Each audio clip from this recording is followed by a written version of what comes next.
Buenas noches. Hoy vamos a tratar un tema que hace a la esencia de las instituciones. Vamos a hablar varios temas, pero creo que que llamamos la trampa de la reforma jurídica ocupa la atención y la inquietud de los argentinos. Juan Carlos, para eso hemos invitado al ex juez en lo penal económico, Guillermo Tiscornia, quien, con el apasionamiento que lo caracteriza, nos va a decir a nosotros unas cuantas verdades acerca de lo que está ocurriendo y de lo que puede ocurrir. Tiscornia, buenas noches. Buenas noches, agradecido por la invitación. Yo diría que el primer tema, Juan Carlos, que tenemos que abordar es el de la reforma del Código Civil. Algo que los diarios hablan, los proyectos se giran, las versiones acerca de los alcances de esos artículos están a la orden del día y todavía no hay nada claro. Quisiera la opinión de Tiscornia. Bueno, usted sabe muy bien que todo el debate parlamentario no estuvo acompañado de la opinión de entidades especializadas en materia de derecho civil. Sobre todo también habría que agregar también que esta reforma debería incluir institutos comerciales del derecho comercial también. Ha habido objeciones de especialistas que no han sido invitados a los debates parlamentarios, que han formulado, por ejemplo, en materia de donaciones, para hacer un muestreo, ¿no? En materia de donaciones se introduce una reforma de altísima peligrosidad que pone en serio riesgo la seguridad jurídica y que genera incertidumbre.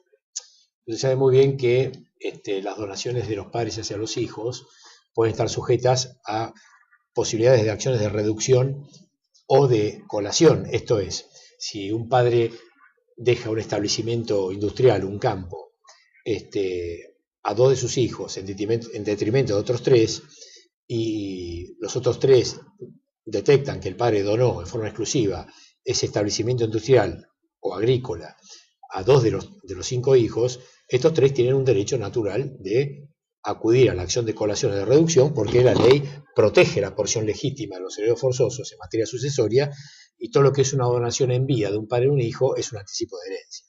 Entonces, la ley lo que dice es que introduce también la posibilidad de que cualquier tercero, ¿sí?, pueda objetar una donación efectuada de un padre a un hijo o hacia un tercero. Supongamos un ejemplo. Un señor es dueño de un campo muy importante, dona las partes legítimas a sus hijos, hace una donación parcial también de la parte que no es forzosa a un tercero, y este tercero está legitimado para inmiscuirse en la categorización jurídica de la donación hecha hacia los herederos. Y supongamos que el día de mañana este emprendimiento agrícola necesita de un crédito bancario para poder explotarse, para poder comprar insumos, semillas, maquinarias.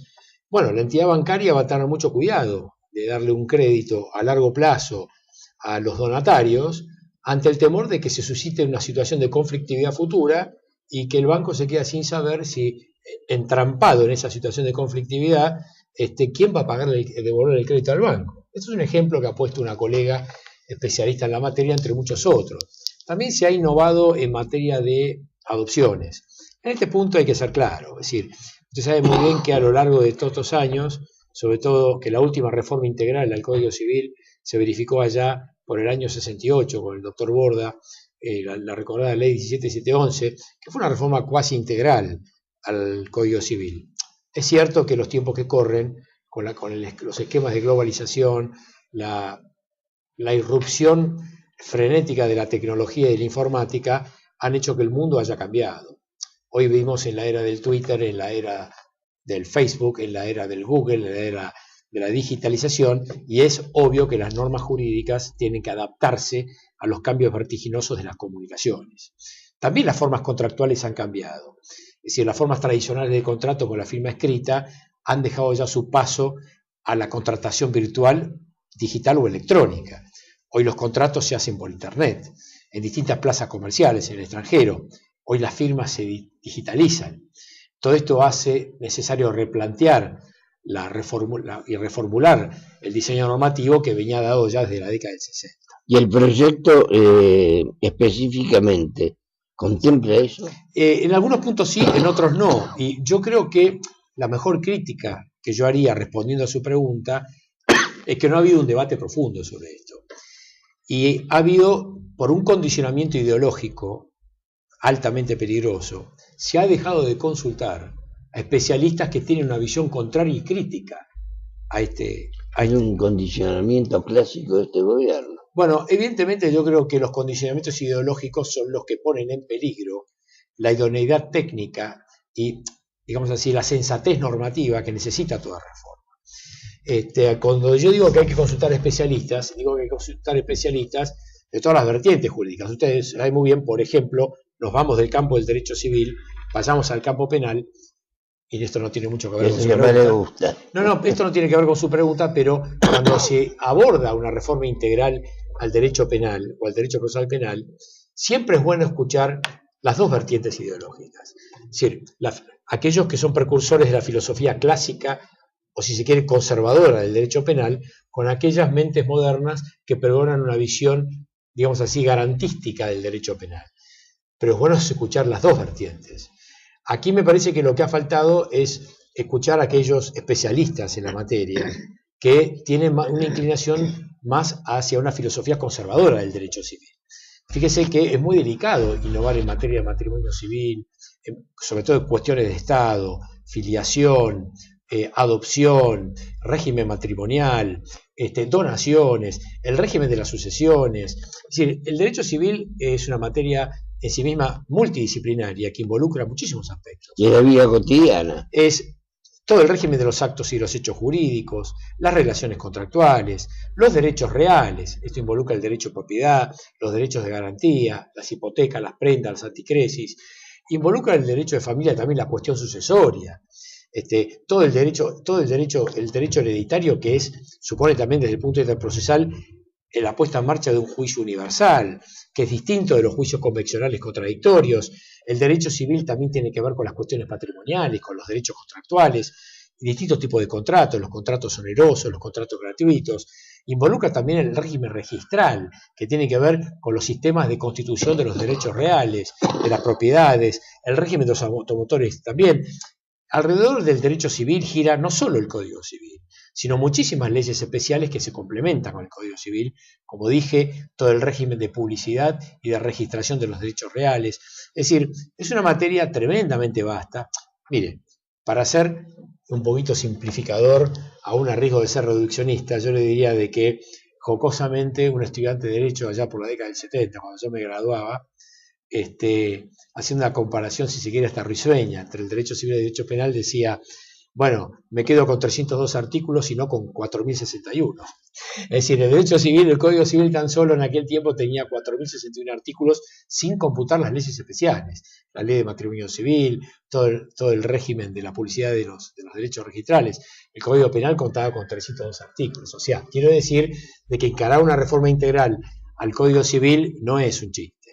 Y a mi juicio la crítica que yo haría es que el debate no fue lo suficientemente intenso y profundo y minucioso que debe haber sido, y hay muchas entidades especialistas en distintas disciplinas del derecho civil que han hecho esta crítica. Hay algo que se observa. Primero, no hay testimonios de debates en serio que han sido observados por los interesados que la gente. Y en el segundo lugar, que han habido algunas protestas de entidades representativas. A eso me refería. O porque no fueron consultadas, o porque se ha dictaminado en el proyecto un punto de vista totalmente opuesto al de esa entidad que es representativa. Y lo que usted dice va de la mano de que, lamentablemente, el sesgo ideológico es el que condiciona, en función de un criterio de oportunidad o de conveniencia partidaria, una determinada reforma en función de privilegiar determinada filosofía en detrimento de la otra. Y esto me parece a mí que coloca en serio riesgo al receptor de la norma, que es el ciudadano. Pues el día de mañana, con el ejemplo simple que dio una colega que lo vi ayer por televisión, una colega especialista en materia de donaciones, sobre todo en materia de donaciones, cuyo apellido no recuerdo, una colega que es especialista en la materia, decía, ¿qué entidad financiera va a financiar a un emprendimiento agrícola que quiere crecer, que quiere invertir, que necesita insumos, comprar semillas, maquinarias, cuando ve un título imperfecto, que el donatario recibe una donación que es altamente objetable con esta reforma, y el inversor, que es el banco, dice, yo pongo plata acá, en un año explota un conflicto alrededor de esto, quedo entrampado y a mí ¿quién me paga las cuotas? ¿Quién me devuelve el crédito? Bueno, esto genera... El banco es tercero, porque hay empresas que trabajan en el campo agrícola, en el sector agrícola, como socios de ocasión, transitorios. Como si fuera una UTE, exactamente. Exacto, una unión transitoria de empresas. Y esto genera mucha incertidumbre, y me parece que encarar una reforma tan seria e integral a un régimen tan multidisciplinario y tan vasto como el derecho civil no es chiste. No es chiste, ¿no? Yo creo que todo lo que ha hecho de este gobierno en estos últimos 10 años ha sido signado por el sesgo ideológico, y que la reforma del Código Civil no es una reforma seria, tratando de actualizar el Código Civil a los tiempos modernos, como bien decía Guillermo hace un rato, sino que como no han podido cambiar la realidad del país, lo que están tratando de hacer antes de irse es cambiar la sociedad. Hay toda una instrumentación por parte del gobierno nacional en cambiar los hábitos de los argentinos y cambiar seriamente la sociedad, nuestras tradiciones. Quiero hacer una pequeña corrección a lo que dijo Juan Carlos. Digo una frase que es muy interesante, antes de irse. Yo creo que las reformas son precisamente para no irse, porque quieren quedarse. Evidentemente, saben que todo los desfavorece, saben que la popularidad del gobierno en los sectores que obtuvo apoyo está cayendo radicalmente, y entonces, bueno, lo que están tratando de hacer es sostenerse por todos los medios, y esta reforma obedece pura y exclusivamente a esto. En línea con lo que ustedes dos han comentado, yo me voy a remitir a una impecable reflexión de un tratadista italiano, experto en derecho penal, Giovanni Brichetti, que decía en línea con Galileo Galilei de que existe una peligrosa tendencia en los intelectuales del derecho de forzar las teorías y encorsetarlas a los hechos, cuando en realidad la operación intelectual debería ser la inversa. Es decir, analizar si un determinado hecho puede ser categorizado como delictivo y si encuadra en la tipificación de la norma. Existe un peligroso ejercicio intelectual que altamente distorsivo, que consiste en sí o sí decir, bueno, esta teoría es espléndida, esta teoría tiene que ser aplicada, por lo tanto vamos a tratar de forzar como sea la aplicación al hecho. Y esto tiene que ver en línea con lo que decía acá el colega, que es tratar de cambiar a la sociedad. Es decir, lo que no se puede es, a partir del relato o de la teoría, cambiar la realidad. La realidad se presenta tal cual es. Es decir, la realidad, evidentemente, lo que puede ofrecer es cierto grado de interpretación, de análisis. Lo que no puede es tergiversarse lo que es la esencia misma de la realidad.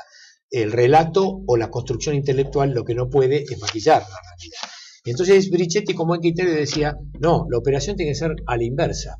Lo primero que se impone para el intérprete, para quien tiene que aplicar la norma jurídica, es conocer bien el hecho, analizarlo bien, sin distorsionar sus circunstancias modales. Tiempo, modo y lugar. Mira, una vez captado esa realidad, ahí definir si la teoría es adaptable o no al hecho, y no a la inversa. Mira, Guillermo, yo tomé algunas frases que dijo la presidenta en estas últimas 48 horas.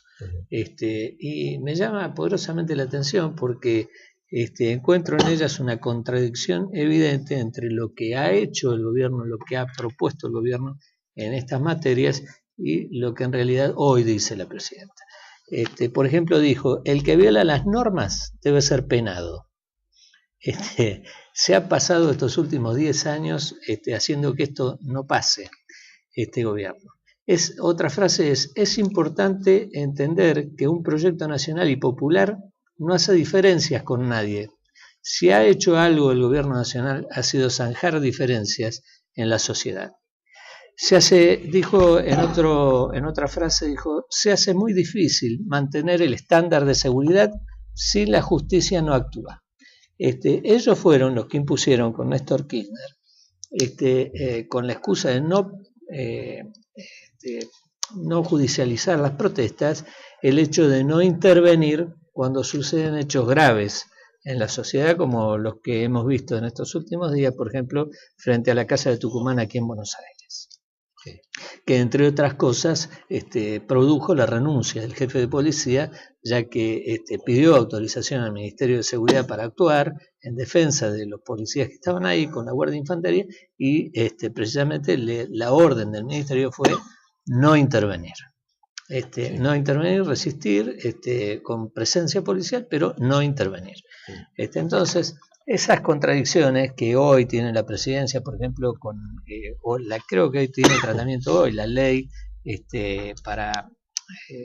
con el tema de la trata de blancas, que fue una ley cajoneada en el Congreso. A punto de perder estado parlamentario. A punto de perder estado parlamentario, y que hoy la levanta en esta desesperada acción, diría yo, por tratar de recuperar un poco de credibilidad y protagonismo ante la sociedad, ya que viene cayendo su imagen en forma tremenda y progresiva, para poder tratar de otra vez tomar la iniciativa.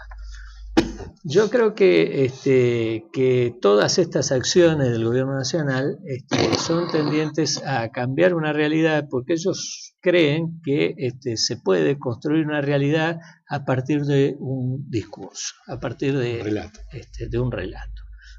Cosa que creo que es imposible, pero están convencidos de que es así. Hasta se ha alterado el sentido del vocablo relato. Relato significa un cuento, relatar un hecho. Yo creo que acontecimiento. Es un cuento. Desde ya, sé con tu ironía dónde apunta. Pero, ¿y por qué se inventa un vocablo como relato que irrumpe en la actividad política en los términos en que lo he hecho ahora? Bueno, en primer lugar, en cuanto a la etimología de la palabra relato, en su acepción etimológica principal, o primigenia, nos dice que el relato es la transmisión genuina de un fenómeno de la realidad, o por lo menos que debiera ser genuina. Lo que pasa es que también hay un segundo analogado, es decir, en términos políticos se utiliza el vocablo relato como decir, aquí viene la versión antojadiza y distorsiva de la propaganda oficial. Y algunos colegas suyos distinguían con mucho acierto tres conceptos. Una cosa es periodismo, otra distinta es publicidad y otra distinta es propaganda. Entonces, en la medida que nos pongamos de acuerdo en la etimología de los tres vocablos, ahí vamos a poder formular las distinciones. Y volviendo un poco a lo que decía Juan Carlos, yo diría lo siguiente. Esta gestión de gobierno, como también algunas otras anteriores, ha mostrado una clara vocación por no acatar los fallos judiciales y por no cumplir la norma. Y lo ha hecho mucho antes de esta gestión. Cuando el doctor Kirchner era gobernador de Santa Cruz, deliberadamente no acataba fallos de la Corte Federal Argentina, que en 13 ocasiones y a lo largo de 15 años ordenaban, a partir de una acción de amparo, promovida por quien fue el Procurador General de la provincia de Santa Cruz, el doctor Eduardo Sosa, la Corte Federal le ordenaba sistemáticamente a la provincia santacruceña a que lo repusieran en el cargo al doctor Eduardo Sosa. Y el doctor Kirchner deliberadamente no cumplió esta manda judicial. De modo tal que a partir de ese dato concreto de la realidad, objetiva y científicamente comprobable, porque el fallo de la Corte fue dictado durante la gestión del doctor Menem, recuerdo, el primer fallo, que fue reiterado durante la gestión del doctor Duhalde, si no me equivoco, del doctor Larrúa, y nuevamente el doctor Sosa tuvo que insistir por tercera vez para que esto se cumpliera. ¿Cuál es la situación de Sosa? Pues el doctor Sosa sigue penando a lo largo de casi una década y media, 15 años, porque le han ofrecido todo tipo de solución amistosa, que razonablemente y con mucha razón el doctor Sosa no aceptó. Le han ofrecido una indemnización en reemplazo de volver al cargo.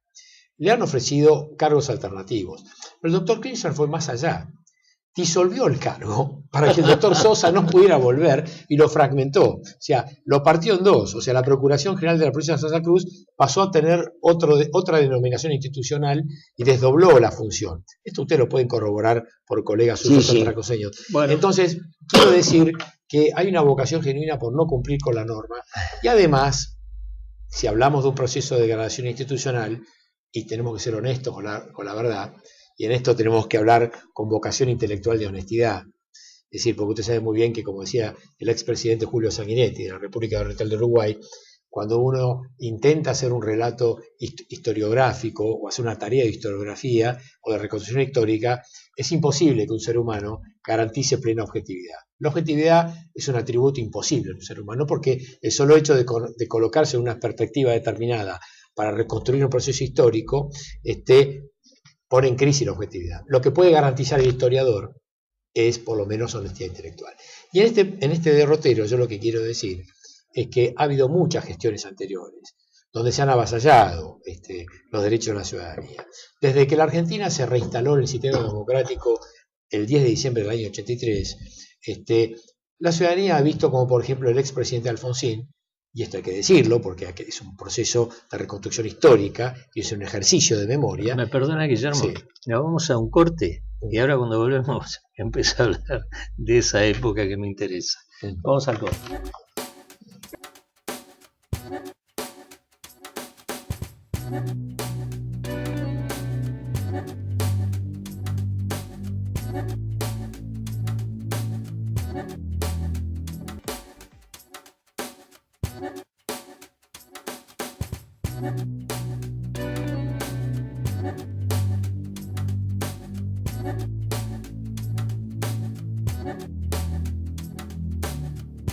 Bueno, estamos de vuelta y te había cortado, Guillermo, estábamos hablando del periodo de Raúl Alfonsín. Bueno, en realidad lo que hay que decir es que el proceso de degradación institucional en Argentina, por lo menos, aunque sea antojadizo, podemos establecer un punto de partida a partir del 10 de diciembre del 83, donde se advierte que ya la gestión del doctor Alfonsín, que también tuvo sus aspectos positivos a destacar, porque al igual que el doctor Sanguinetti en Uruguay, tuvieron que lidiar con la situación más complicada, que era garantizar una transición a la definitiva estabilidad del sistema democrático.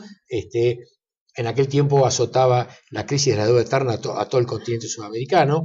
Digamos que el doctor Sanguinetti tuvo el mérito enorme de haber logrado un proceso de pacificación ciudadana sin haber lamentado un derramamiento de sangre, a diferencia de lo que ocurrió en Argentina, que tuvimos el levantamiento de Semana Santa, Montecaseros, el levantamiento cruento de la Tablada, que costó vidas. Sí, porque hay que recordar que en esa época, bueno, acá Carlos Manuel puede hablar más que yo de eso, pero la crispación de la que se habla hoy estaba permanentemente en ebullición, porque el Estado era dueño de todas las radios, todos los canales de televisión. Exacto. Y se llevaron campañas verdaderamente tremendas en contra de los hombres de las Fuerzas Armadas. Eso es correcto. Contra la Fuerza Armada. En cambio, permitime que agregue, el doctor Sanguinetti tuvo la sabiduría del estadista en pactar con el líder del Partido Blanco, que era el doctor Wilson Ferreira Aldunate, luego fallecido de un cáncer, y tuvo la grandeza como estadista de decir: la República Oriental de Uruguay vivió un momento trágico de su historia desde el año 63,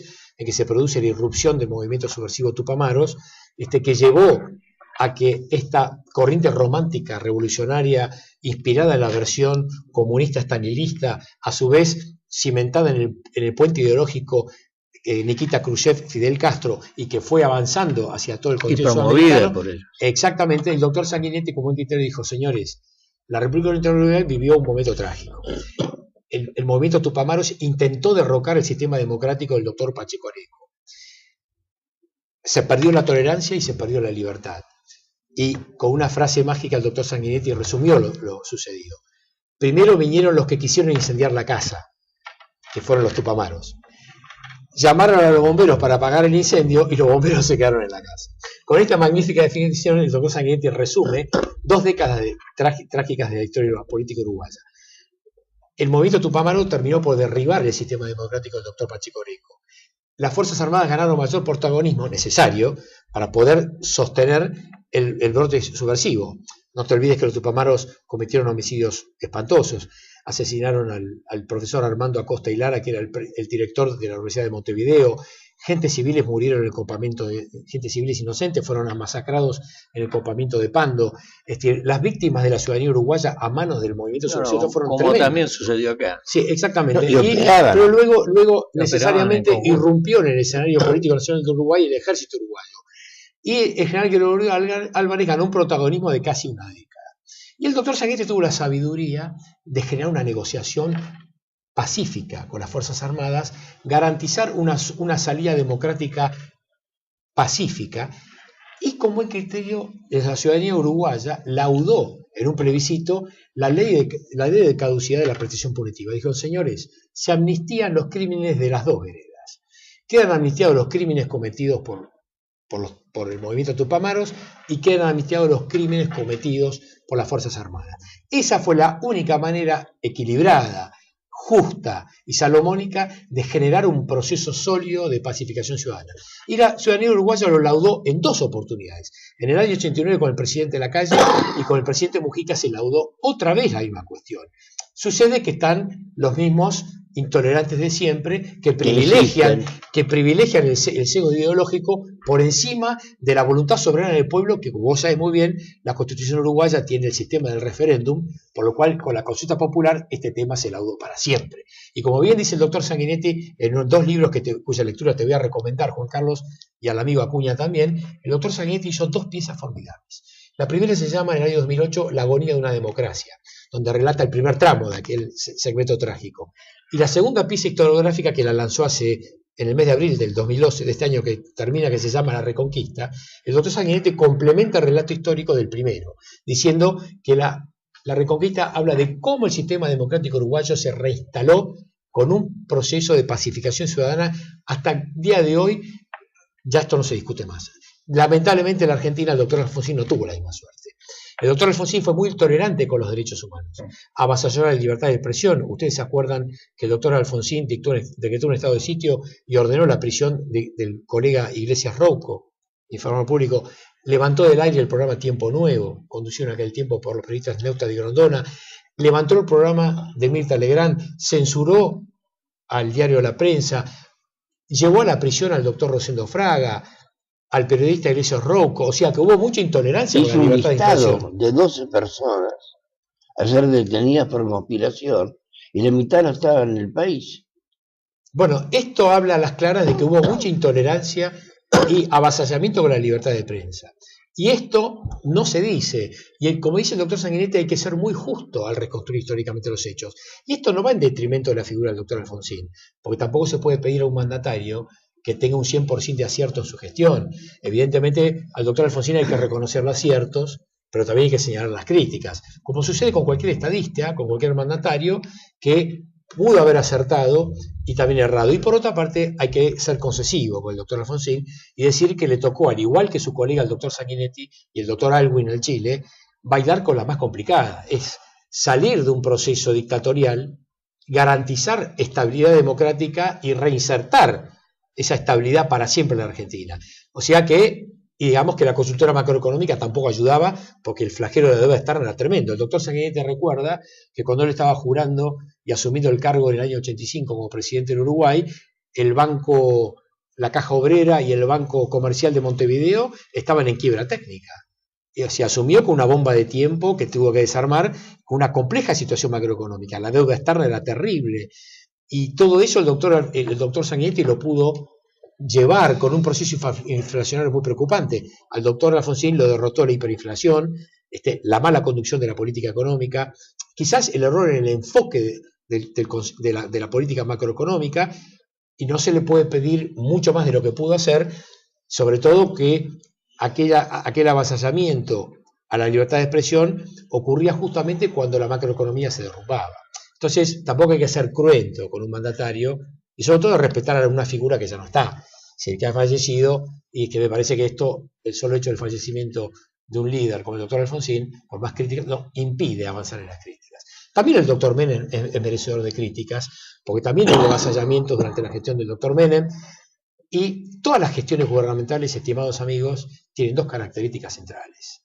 gestiones vaciadoras, gestiones fraudulentas. El doctor Alfonsín tuvo a Juan Carlos del Conte en la aduana argentina, y ustedes recuerdan la tristemente célebre denominación galpones de Tierra del Fuego, las maniobras de contrabando que se detectaron en las aduanas patagónicas, los galpones de Tierra del Fuego, el caso Coronel Salgado. El doctor Alfonsín también se puede decir que tuvo los pollos de Mazorín. El doctor Menem tuvo la aduana paralela, tuvo la mafia del oro, tuvo los problemas del PAMI, y podríamos estar hablando hasta las 4 de la mañana de estas cuestiones. Ahora, bueno, yo creo que ahora se ve con mayor intensidad, porque la lógica del Partido Justicialista, la construcción de poder funciona sobre la lógica de la construcción de la caja.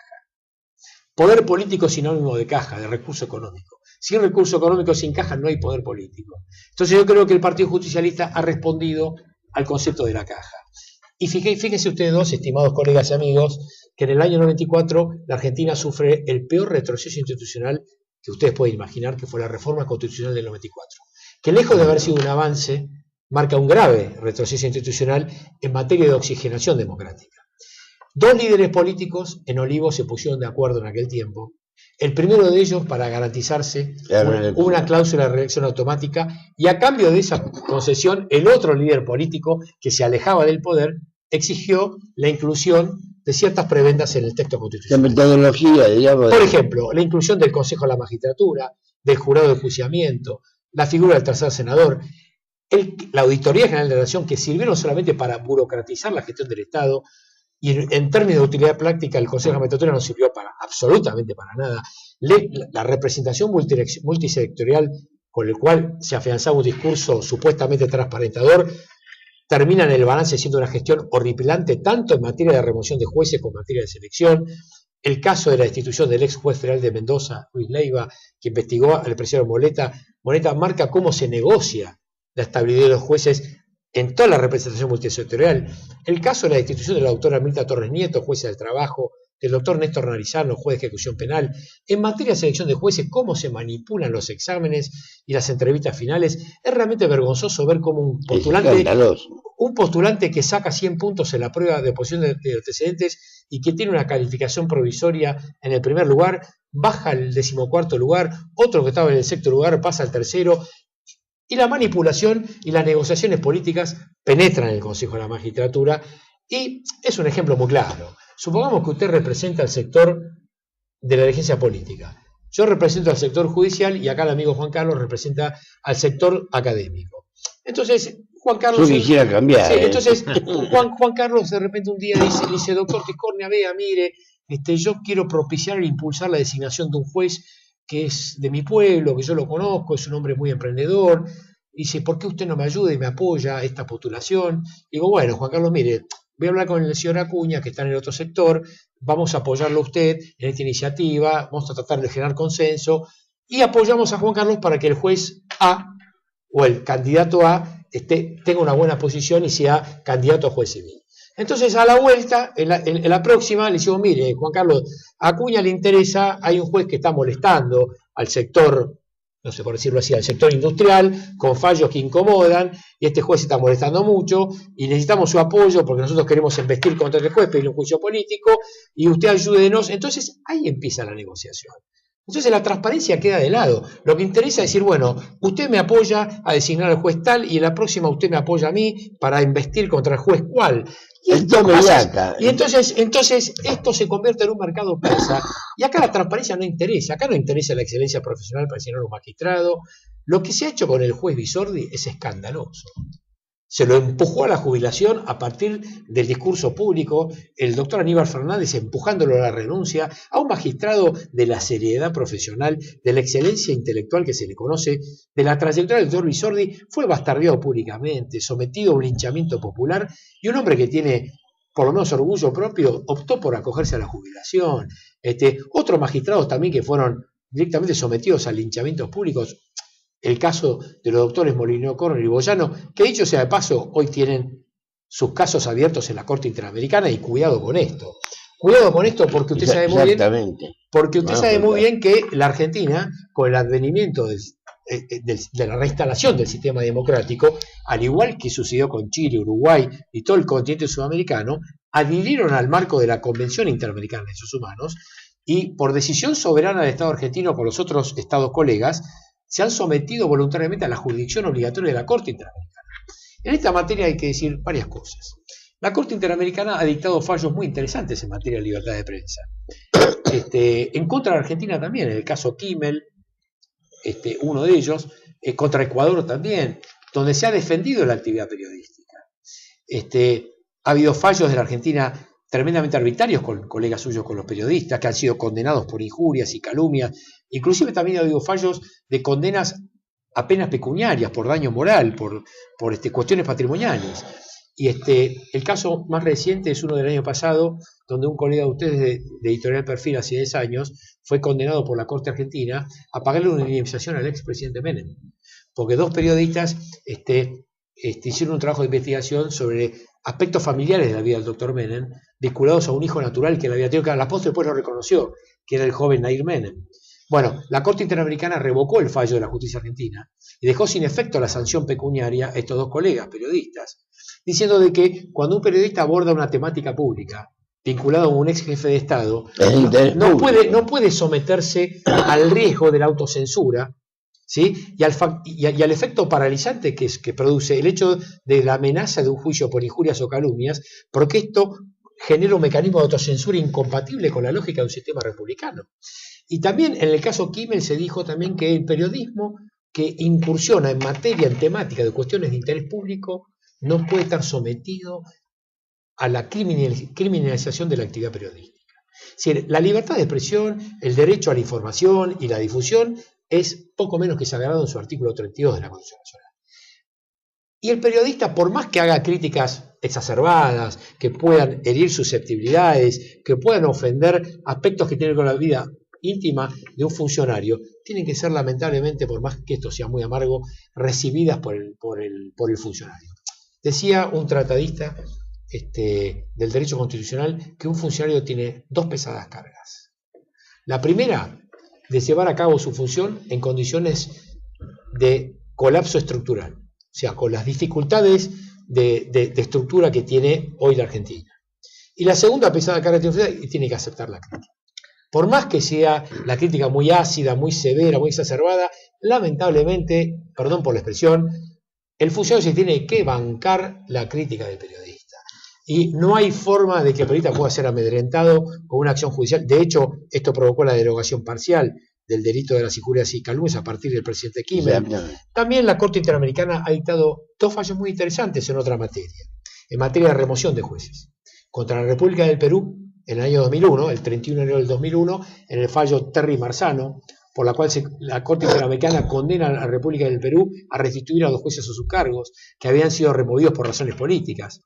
El 5 de agosto del 2008 se reafirma esa doctrina en el caso Aspis Barbera contra la República de Venezuela, donde el presidente Chávez se vio obligado a restituir a 2 jueces a sus cargos, y la República Argentina está a punto de recibir, quizás, la misma doctrina en el caso del ex juez Fraticelli, que ustedes recuerdan que era un juez santafesino que fue acusado de haber cometido el homicidio de su propia hija y que se demostró en la Corte Federal que era inocente. Bueno, hoy el Estado santafesino, el Estado provincial de Santa Fe, tiene un flor de problema porque tiene que afrontar una seria indemnización contra el doctor Fraticelli, tiene que restituirlo al cargo, y también esto se puede repetir en muchos casos de otros magistrados más.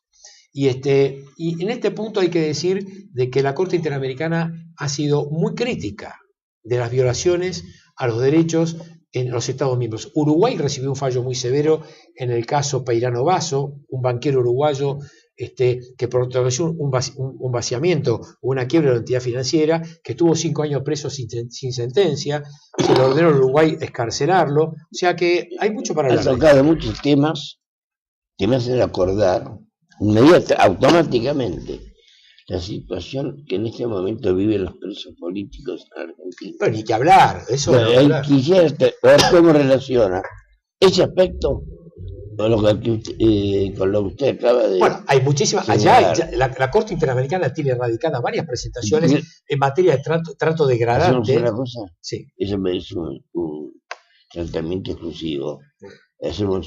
Hacemos un corte y volvemos y arrancamos con este tema.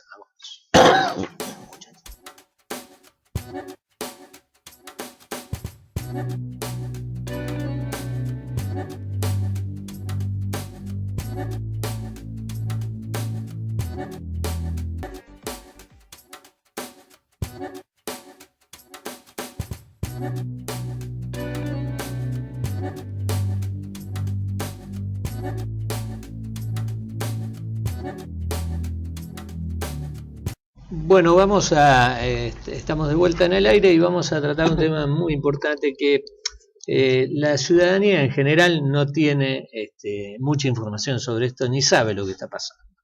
Esta es la realidad. Solamente algunos que nos interesa el tema y que estamos cerca de esto nos enteramos. Es con respecto a la violación de los derechos humanos de quienes están procesados, entre comillas, por violaciones a los derechos humanos. Muchos de ellos con fallas gravísimas. Hay condenados a perpetua porque la parte querellante cree reconocer el olor del perfume de 30 años atrás. Entonces es él el responsable. Sí, cosas insólitas, por ejemplo, como la del comisario Patti, que lo que lo sostenía preso era el testimonio de una persona que decía que después de tantos años había reconocido la voz de la persona que le interrogaba y que para él era Patti. Con ese testimonio se lo condenó. Hay otro factor, Carlos, doctor. Es el ensañamiento con el detenido. El caso del doctor Jaime Smart. Sí. Un hombre de una probidad reconocida, que presidió un organismo del Estado que fue el que permitió vencer a la subversión antes que terminara el gobierno militar. Y fue el gobierno democrático el que dejó en libertad a los delincuentes subversivos y repitió la historia que todos conocemos como los años 70. A Jimmy Smart lo han llevado en un celular, golpeado en el techo, 2 vértebras quebradas, y en esa forma lo han llevado a escuchar sorpresivamente su sentencia. Y como no podía moverse, estaba casi paralizado del dolor, le prestaron un corsé. Eso sinceramente no tiene calificativo. Pero lo mismo a medida que repasamos qué ha ocurrido con lo que llamamos los presos políticos, que de los cuales de los 1.600 que han habido, se han muerto 400 y pico.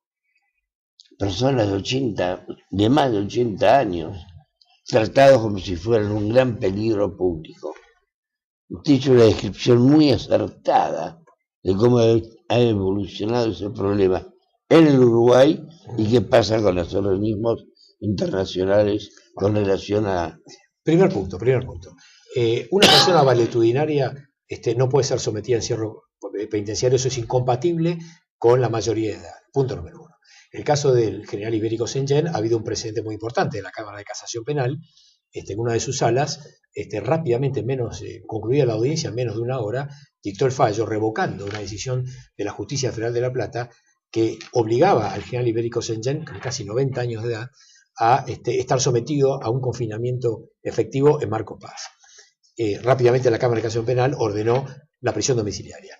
En 4 días, lamentablemente, el general Sengen falleció en el Hospital Militar Central. Su estado de salud era muy delicado. 8 informes médicos lo declaraban inepto para estar en juicio, por su salud. A pesar de ello, se insistía. Es un caso puntual, similar al del doctor Smart, y muchos otros más.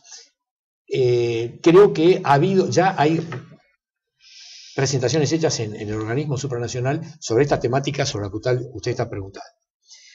Trato degradante a personas valetudinarias que están en situación de enfermedad, posible inclusión de estos casos en la comisión del genocidio, porque hay distintas formas de cometer un genocidio, a través de la sistematicidad de la acción.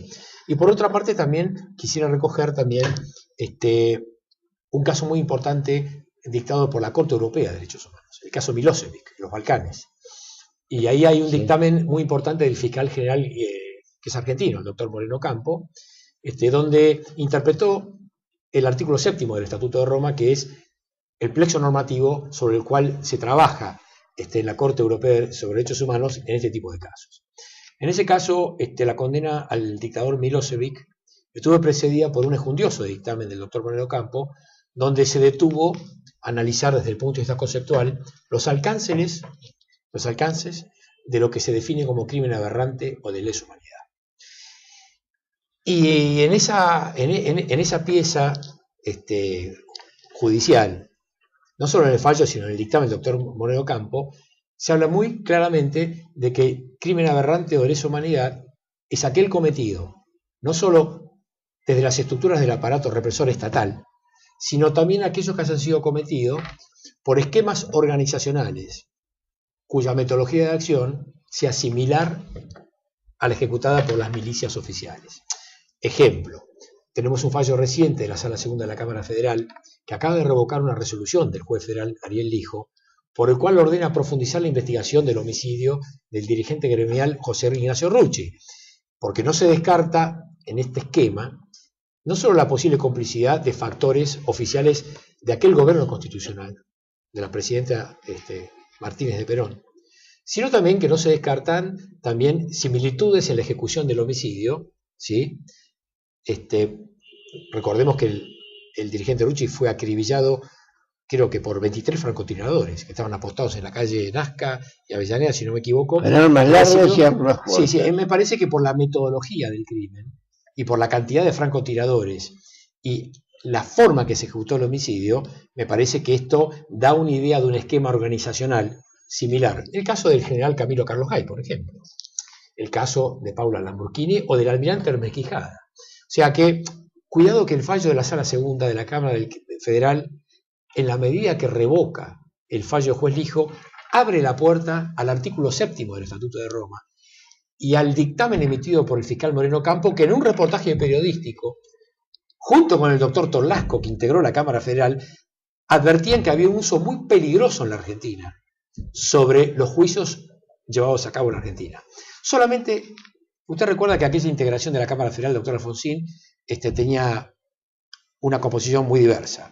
El doctor Alanián, el doctor Gil Lavera, actual diputado, el doctor Gil, tanto como el doctor Gil Lavera como el doctor Alanián saltaron a la política, pero hay magistrados que se fueron retirando que ya el público casi no los recuerda. El doctor Torlasco, el doctor Valer Garaos, el doctor D'Alessio fallecido. Bueno, hace poco yo vi un reportaje al que citaba el doctor Ricardo Sengen, que es el hijo del general Sengen, que en una presentación judicial defendiendo a su propio padre, incluyó en un reportaje periodístico que un medio colega de ustedes les hacía a los doctores Torlasco, al doctor Valer Garaos. Ellos decían que había un uso muy peligroso en la Argentina sobre la instrumentación judicial de estos temas, ¿sí? E inclusive, si no recuerdo mal, uno de ellos dijo, el doctor Moreno Campo, que fue entrevistado, dijo: me parece que acá hay un uso politizado de esta cuestión. Y el doctor Moreno Campo defendió su propio dictamen, su propia doctrina en el caso Milosevic, diciendo que deberían ser enjuiciados con la misma vara, ¿sí?, aquellos integrantes de las organizaciones subversivas que, al igual que sucedió en Uruguay con el movimiento Tupamaros, provocaron muertes de civiles inocentes, Montechingolo, año 75. El doctor Sanguinetti recuerda el homicidio del profesor Armando Acosta y Lara, decano de la Universidad de Montevideo. Recuerda el secuestro del embajador británico Geoffrey Jackson a manos del movimiento Tupamaros, el secuestro del agregado de la Embajada de Estados Unidos, Claude Fly, el secuestro del dirigente político Ulises Pereira Reverdel. Yo recomiendo la lectura de estas dos formidables piezas historiográficas del doctor Sanguinetti, yo se los voy a obsequiar, ese es mi compromiso. Tanto La agonía de una democracia, edición Taurus, en La Reconquista, y espero que esta edición se vea en la ciudad de Montevideo. No sé si la ciudadanía uruguaya va a tener oportunidad de ver este programa. Sí, lo pueden ver por internet. Sería bueno que ustedes pudieran, que la ciudadanía argentina pudiera tomar nota de estas piezas historiográficas, porque creo que la solución que logró el doctor Sanguinetti fue la mejor de toda Sudamérica. Esto no va en detrimento de los demás líderes políticos. El doctor Sanguinetti tuvo la templanza, la sabiduría de haber negociado con el poder militar de la época y con quien fuera el líder del Partido Blanco, el doctor Ferreira Aldunate, una salida pacífica que garantizó un proceso de pacificación ciudadana en el Uruguay. Uruguay no tuvo que lamentar ninguna tablada, no tuvo que lamentar ningún alzamiento de cara pintada. Uruguay no necesitó de los militares presos. Sí, pocos. Y sin embargo el doctor Sanguinetti sigue siendo crítico de esa situación. Es producto esto de los intolerantes de siempre, del sector del partido Frente Amplio, que también ha merecido una crítica al doctor Tabaré Vázquez en este punto. El doctor Tabaré Vázquez no se ha manifestado muy conforme con esa decisión de llevar a la prisión a ciertos militares. El doctor Tabaré Vázquez también ha sido un estadista muy sensato, muy racional, y en línea con los líderes anteriores, con el doctor Valle, el doctor Lacalle, que era del Partido Blanco, el doctor Sanguinetti, ellos propendían a un proceso de pacificación ciudadana ya irreversible. Sin dar vuelta a la hoja, el Uruguay mira hacia adelante, mira hacia el futuro. Es decir, estos episodios forman parte de un momento trágico de la historia del Uruguay. Por lo general, todas las sociedades organizadas y progresistas, en el buen sentido del término, adoptan ese camino. La diferencia es que Uruguay nos lleva ventaja en estabilidad democrática, porque lamentablemente hay que decir que la República Argentina ha tenido una historia muy interrumpida en sus procesos, en su sistema democrático, a diferencia del Uruguay, que ha tenido por lo menos un siglo entero, con salvo una interrupción, que fue una sonada militar que ni siquiera tuvo la categoría de golpe de Estado.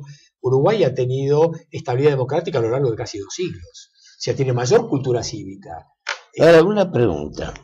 Dice que muchos se la estarán formulando cuando vean este programa. ¿Qué va a pasar con aquellos casos donde las sentencias han sido arbitrarias? ¿Y qué va a pasar con esos jueces? Bueno, en primer lugar, usted sabe bien que los tiempos que tiene la Corte Interamericana son muy extensos. Yo a veces, de forma risueña, digo que se nos puede ir la vida con esto, ¿no? Entonces, es verdad. Entonces, yo no sé si va a llegar el día en que nosotros podamos ver eso. Quizás nuestros hijos lo puedan ver. Ahora, el organismo supranacional revisa estas cuestiones. Y yo creo que, como sucedió en los Balcanes, en la Corte Europea, esto algún día puede llegar a ocurrir en la Corte Interamericana. ¿Sí? Puede llegar a que se haya un punto de equilibrio. Ahora usted me pregunta qué va a suceder con esos magistrados. Es decir, podría, evidentemente, llevarse adelante un cuestionamiento contra aquellos magistrados. No, pero la Suprema Corte ha validado esto. Usted fíjese que en la Suprema Corte de Justicia de la Nación dio un viraje a partir de los casos Arancibia, Clavel y Simón. Sí. Abandonó el criterio secular de garantizar principios básicos del derecho penal, la cosa juzgada, la prohibición de la aplicación retroactiva de la ley penal, a partir de la irrupción de este denominado jus cogens, esta suerte de derecho consuetudinario producto de una nueva generación jurisprudencial, esta suerte de universalización de la protección de los derechos humanos, esto ha venido a tergiversar la jurisprudencia y la doctrina inveterada de la Corte, que prohibía en materia penal la aplicación retroactiva de la ley penal. Con la inclusión de las convenciones internacionales en materia de genocidio, la nueva corriente filosófica provocó un trasvasamiento ideológico en los principios básicos de la Constitución Nacional, que en rigor de verdad hubiera obligado a reformar la Constitución Nacional. Y creo que hay muchos especialistas en materia constitucional que han hecho esta crítica, porque evidentemente la Argentina puede recibir un tratado internacional e incorporarlo a su derecho interno, cualquier materia que sea, en materia tributaria, en materia aduanera, en materia arancelaria, en materia de derechos humanos también. Lo que es peligroso es que esa normativa internacional que se incorpora al derecho interno genere alguna incompatibilidad de contenido con las garantías básicas. Usted sabe muy bien que la Constitución Nacional tiene 2 partes. Su parte dogmática o filosófica, que es la primera parte, donde están consagrados los derechos y las garantías, y la parte orgánica o la parte operativa de la Constitución Nacional, donde se diseñan los poderes del Estado, cómo funciona el Poder Ejecutivo, cómo funciona el Poder Judicial, cómo funciona el Poder Legislativo. Pero lo que tiene un contenido pétreo, inamovible, son las garantías esenciales. Entonces es muy peligroso que un tratado internacional que se incorpora al derecho interno tergiverse, por ejemplo, el principio de la prohibición de la aplicación retroactiva de la ley penal, el principio de la aplicación de la prohibición de juzgamiento 2 veces por el mismo hecho, y esto es lo que ha ocurrido en la Argentina. Y también, fíjese que esta tendencia a los juicios universales tuvo en vilo al dictador Pinochet en Inglaterra, ¿sí? Cuando Pinochet hizo un viaje a Inglaterra y a raíz de un pedido de captura internacional promovido por el entonces juez Baltasar Garzón, hoy destituido de su cargo por las autoridades constitucionales españolas y acusado de prevaricato. Y ahora radicado en Argentina. Bueno, el dictador Pinochet estuvo en vilo hasta que creo que el propio ministro, entonces ministro Tony Blair, le permitió la salida hacia Chile. Pero la suerte de Pinochet estaba en vilo porque España requería su extradición para juzgarlo en España por violaciones cometidas en Chile. Fíjese cómo esta corriente novedosa del derecho internacional penal genera esta posibilidad de tener una jurisdicción universalizada y de poder juzgar en cualquier parte del mundo con cualquier violación. Esto sería lo mismo de que un juez argentino quisiera juzgar hoy violaciones cometidas en la guerra de los Boers, por ejemplo, en Sudáfrica, o violaciones cometidas por cualquier líder africano, cualquier dictador africano que haya cometido atrocidades como que las ha habido. Y a propósito de decretos secretos, al doctor Menem muchos años se le criticó haber firmado un decreto secreto que convalidaba la exportación de material bélico a Venezuela y a Ecuador, que fue desviado clandestinamente a Croacia y a Venezuela, si no me equivoco, y esto dio lugar a un juicio que terminó con una absolución por 2 votos contra 1, un voto condenaba al doctor Menem, 2 votos lo absolvían.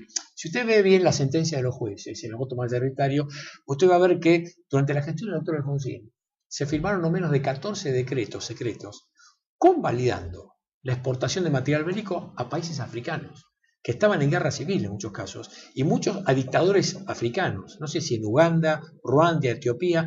Si usted se toma el trabajo de ir a la Presidencia de la Nación y va a los archivos y examina todos los decretos que firmó el doctor Alfonsín a lo largo de su gestión, usted se va a encontrar con varios decretos reservados, secretos, que convalidaban, repito, exportación de material bélico a países africanos. Y de esto no se habla, esto no se conoce. Si se conoce el decreto que firmó el doctor Menem, escandalosamente porque violó el Tratado de Paz. Pero a partir de lo que usted acaba de relatar, se va a conocer y va a haber mucha gente que va a escarbar en ese material a los efectos de... Correcto. Que todos sabemos. Le agradecemos enormemente su disertación, que ha sido muy clarificadora, y creo que amerita conversar mucho más, tanto fuera de cámara como nuevamente en un programa aquí en Todo es Verdad. Así que desde ya, por mi parte, muy agradecido y ha sido una satisfacción. Agradecido, Guillermo, por tu visita a nuestro programa El Espejo, que como siempre es un gusto tenerte y escucharte. Y bueno, se nos ha ido el programa, este es el último programa de este año, y nos despedimos hasta el año que viene. Y deseamos feliz Navidad a todos nuestros oyentes y a todos nuestros videntes. Sí, y paciencia, porque hay que tener mucha paciencia para aguantar lo que aguantamos los argentinos. Bueno, así será hasta el año que viene. Será hasta el año que viene. Adiós.